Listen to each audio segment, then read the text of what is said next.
channel. Today we are going to discuss about class 12th biology chapter 1 reproduction in organisms. So in this earth each and every organisms can live for a certain period of time. So that period, that is from the birth to the natural death of the organism, is called lifespan. So first let us discuss about lifespan. So now we came to know what is lifespan, the period from birth to the natural death. So birth to the natural death.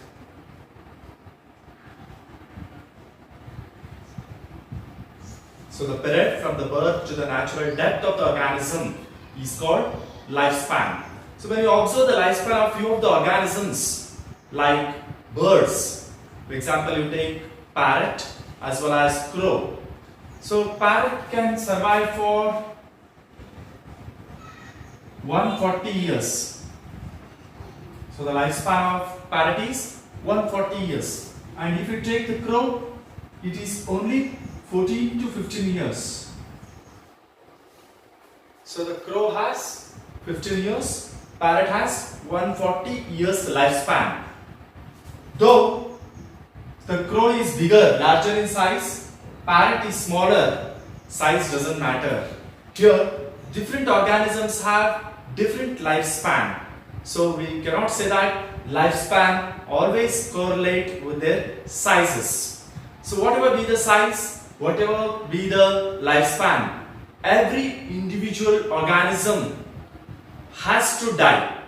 There is no individual organism which is immortal except single-celled organisms. So what is this single-celled organisms?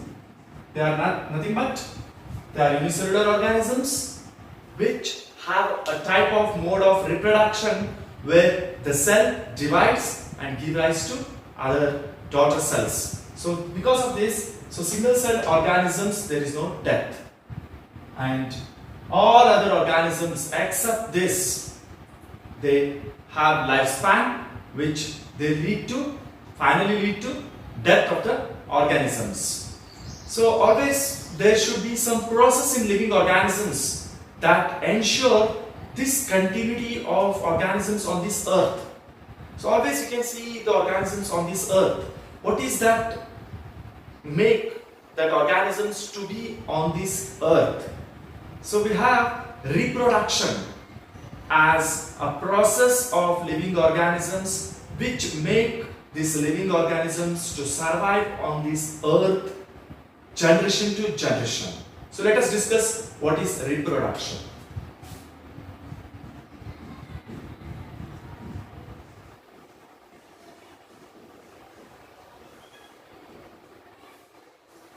So reproduction is defined as a biological process in which an organism, that is parent, produces their young ones which are similar to themselves. It's called as reproduction. So nothing, it is a biological process where the parents produce their offsprings of their own kind. So these offsprings which are produced by the parents have the cycle of birth, growth as well as death. So this reproduction enables the continuity of the organisms from generation to generation. So we have different types of factors in this, like internal physiology and the habitat, several other factors which make the organisms to reproduce. So now we discuss based on whether the participation of one organisms or two in the process of reproduction. We classify the reproduction into two types. So the reproduction is classified into two types. If the organism or if the offspring is produced by a single parent with or without the involvement of the gamete formation, then the reproduction is said to be asexual type. So here in this type of reproduction there will be only one parent. So we call this as uniparental also. Likewise, if two parents of opposite sex are involved in the reproduction process, also involve fusion of male and female gametes, then it is said to be sexual reproduction.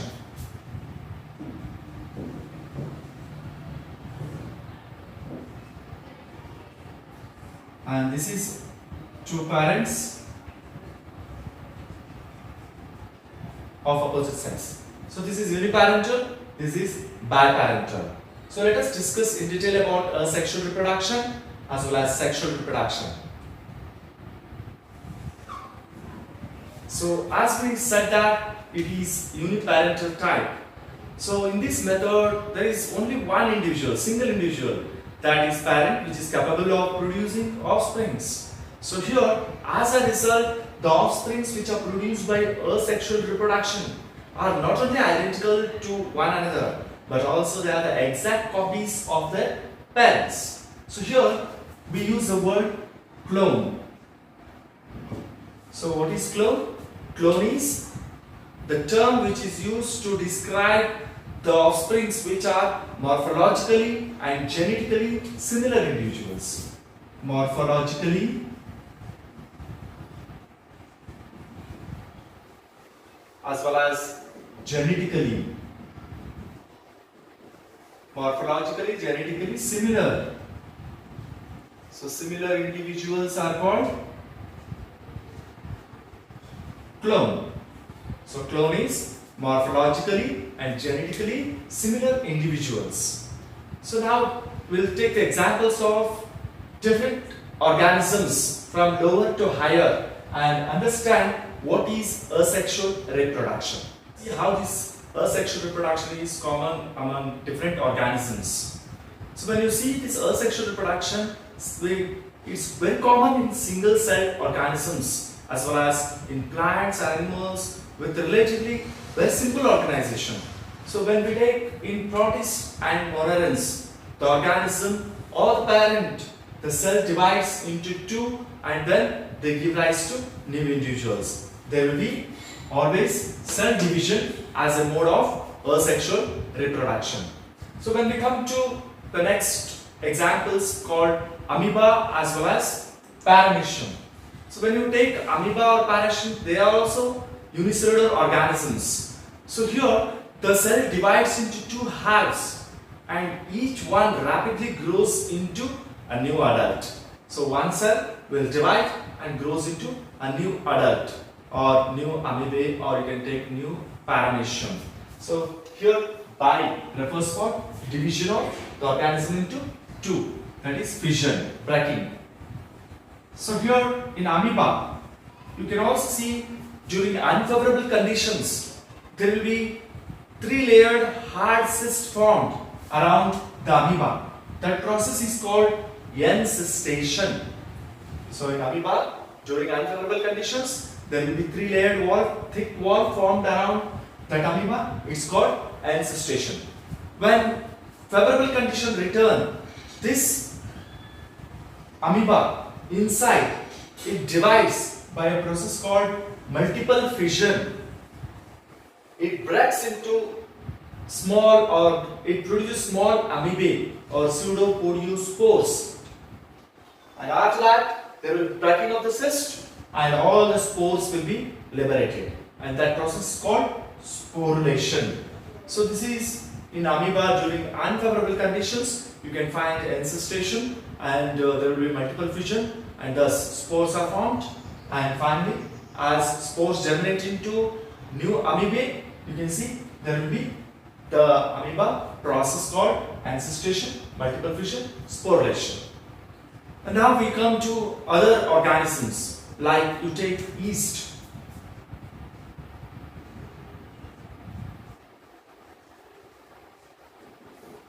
Yeast is a member of fungi which is unicellular. So all other organisms, if you see in fungi, they are all multicellular, but yeast is the only unicellular fungi. So this produces unequal buds. A small bud appear at one end and it remain attached initially, but later on it separates from the parents and grows into a new yeast organism. So in the yeast you can find bud as a asexual reproductive structure. If you take the members of others like kingdom fungi and simple plants like algae, they also reproduce through asexual reproductive structures. And these asexual reproductive structures are sometimes motile, and these motile structures are called zoospores. So you take fungi as well as algae. There will be motile structures which are called zoospores. So motile structures are called zoospores. They swim in the water, and wherever they come in contact, they germinate and produce into a new organisms. You can also see other type of common asexual reproductive structures like in Penicillium. There is Conidia. Conidia is a sexual reproductive structure in Penicillium, and you can find in Hydra there will be buds formed. Sometimes Hydra also reproduce by fragmentation. Hydra, at the base of the Hydra, in this Hydra you can see a small bud is produced. Later on it separates from the parent and grows into a new Hydra. Sometimes in the Hydra you can see fragmentation also. Hydra breaks into pieces, and each piece will regenerate its lost part, and then they grow into a new Hydra. Other one, you can take sponges. In the sponges, the asexual reproductive structure is gemmules. Gemmules are the structures which are formed, which look like a bag-like structure, and inside there will be spores, and each one, when they are liberated outside, they germinate into a new sponge. These are some of the reproductive structures. When you see zoospores will be like this. And Conidia, there is mycelium. This mycelium aggregate together to produce a structure like this. These are called as Conidia. You have seen Hydra. This is Hydra. A small body is produced here, and eventually it separates and grows into a new Hydra. Now we come to the discussion of vegetative reproduction in plants. The asexual reproduction in plants is usually termed as vegetative reproduction. And in plants, you have studied in first year that vegetative propagation like runner, rhizome, sucker, tuber, offset, bulb are all having the capacity of giving rise to new offsprings. So these structures are called as vegetative propagules. So the asexual reproduction in plants is called vegetative propagation.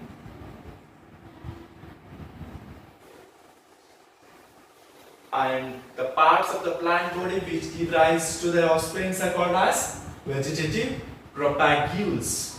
So since the formation of these structures does not involve two parents, the process is called asexual reproduction. Okay, let us discuss some of the vegetative propagules in plants. Potato. You can see on the potato there will be dots. So they are called eye. Each eye has a capacity to grow into a new potato plant.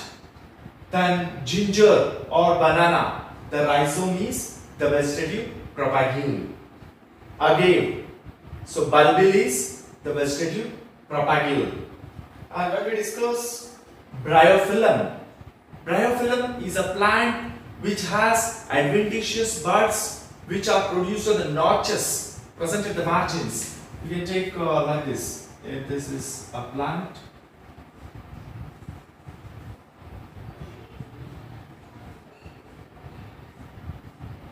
on the notches you can see there will be small buds produced, and these adventitious buds, when separate from the parent, they grow into new bryophyllum plant. And this is fully exploited by the gardeners as well as farmers for commercial propagation. So now coming to the next one, that is water hyacinth. So you must have heard the scourge of the water bodies, that is standing water. Actually, this plant was introduced because of its beautiful flowers and the leaves.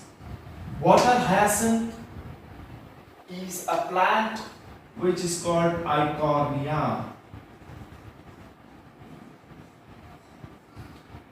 This is commonly called as Terror of Bengal because here this plant has a capacity to grow very rapidly at phenomenal rate on the standing water, and it drains oxygen and kills the fishes. So because of that, it is considered to be the most invasive weeds which is growing on the standing water, and it reproduces by a structure called offset. So if this is a plant,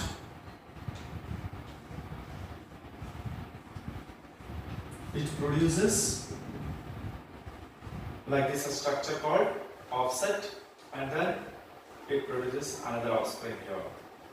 So like this, it goes on spreading on the standing water, and that is called as water hyacinth. So here, when we see this asexual reproduction, most of the primitive organisms have asexual type of reproduction, with plants also. So whenever the organisms start reproducing asexually, some of the organisms shift to sexual before the onset of adverse conditions. So here, sexual mode of reproduction is advanced type of reproduction which is found in plants as well as animals.